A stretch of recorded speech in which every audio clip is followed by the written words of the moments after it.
Who would have thought that more than 2 years after the January 6th riot at the Capitol, it would be deemed controversial for House Speaker Kevin McCarthy to back the officer who shot and killed one of the rioters who came close to breaking through to the area where members were frantically evacuating. Do you think Ashli Babbitt was murdered, or do you think the police officer who shot her was doing his job?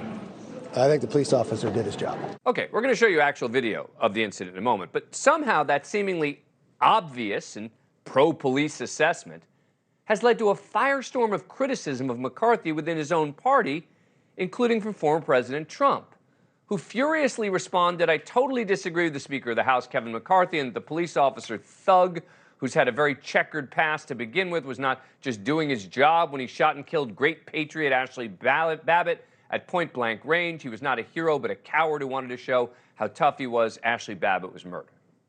And Trump's not alone in believing that the acts of the person seen here, literally hoisting herself up, trying to breach a barricaded doorway in order to gain a pathway to the House floor where members were being evacuated for their safety, did anything wrong.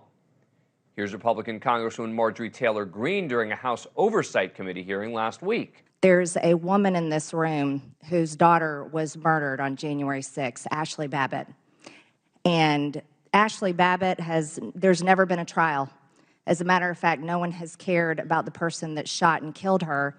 Ashli Babbitt has somehow become a martyr to those who either think January 6th was no big deal or that it was somehow justified. And they're trying to use her death as a rallying cry. But look, in reality, this isn't even a close case when it comes to Lieutenant Michael Byrd's use of force, let alone for anyone who likes to consider themselves pro-police. After an investigation by the Department of Justice, along with D.C. Metro Police, it concluded that no charges were warranted against Lieutenant Byrd for the fatal shooting. So there was an investigation. And it said, in part, officials examined video footage posted on social media, statements from the officer involved and other officers and witnesses to the events, physical evidence from the scene of the shooting, and the results of an autopsy. Based on that investigation, officials determined there is insufficient evidence to support a criminal prosecution. But despite that, the attacks on Lieutenant Byrd continue today, and it almost feels like they're getting worse. The same sort of anti-police attacks that many on the left engage in too often when someone of color is justifiably shot and killed by police.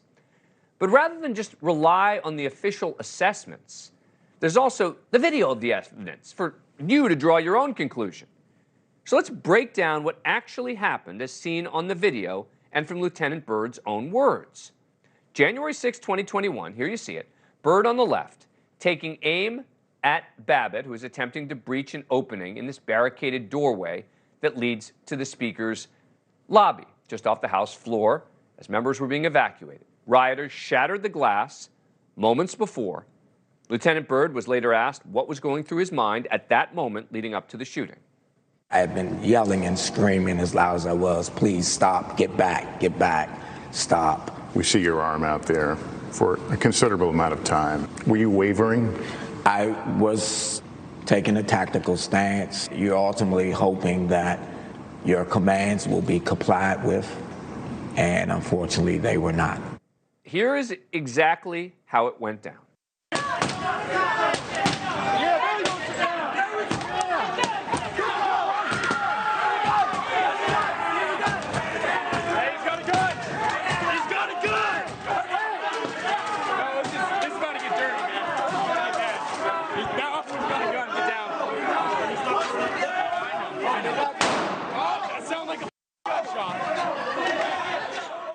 Anyone being fatally shot is a tragedy. But this is undoubtedly an officer doing his job. A single shot, not a spray of bullets, but an officer doing exactly what he's supposed to do, just as Speaker McCarthy said. Lieutenant Byrd talked about firing the shot. When you fired, what could you see? Where were you aiming? You're taught to aim for center mass. The subject was sideways, and I could not see her full motion of her hands or anything. So I guess her movement, caused the discharge to fall where it did. And what did you think this individual was doing at that moment? She was posing a threat to United States House of Representatives. Now, I want to show you a slightly different angle, which really demonstrates just how long Lieutenant Byrd waited, deliberately locked in on a potential target before the decision to shoot. This was not a visceral reaction. This was not done out of panic.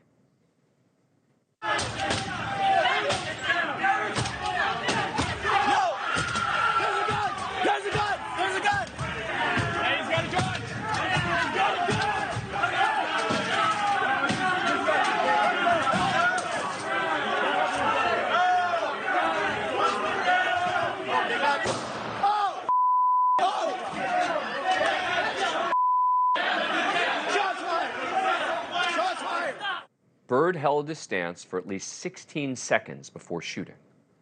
The DOJ described it this way: the investigation revealed no evidence to establish that at the time the officer fired a single shot at Ms. Babbitt, the officer did not reasonably believe it was necessary to do so in self-defense or in defense of the members of Congress and others evacuating the House chamber.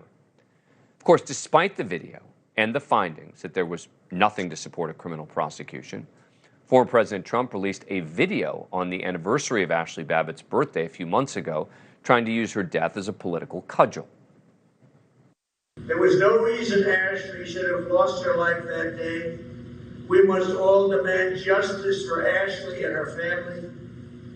So on this solemn occasion, as we celebrate her life, we renew our call for a fair and nonpartisan investigation into the death of Ashli Babbitt. I offer my unwavering support to Ashli's family and call on the Department of Justice to reopen its investigation into her death on January 6th. They did a thorough investigation, as I just told you, and told you about the findings. Now, Byrd addressed what the former president has said about him. Former President Trump has talked about you and this incident. He says she was murdered. What does it feel like to hear that from a former president? Well, it's disheartening. If he was in the room or anywhere and I'm responsible for him, I was prepared to do the same thing for him and his family. Would you have his back today if you were so assigned? I sure would, because it's my job. So despite Trump's accusations that he's a murderer, Lieutenant Byrd still pledges his loyalty to potentially protect Trump if that assignment were to ever come up, because that's what it means to be a professional in law enforcement: dedication, honor, loyalty. Even though Byrd isn't getting the kind of loyalty that Trump would probably demand himself. Anyone should be welcome to mourn the death of Ashli Babbitt as they see fit, but not at the expense of a heroic police officer. This wasn't a close case, and we shouldn't allow those who want to use her death for political points to try to rewrite history and warp the reality of what actually occurred.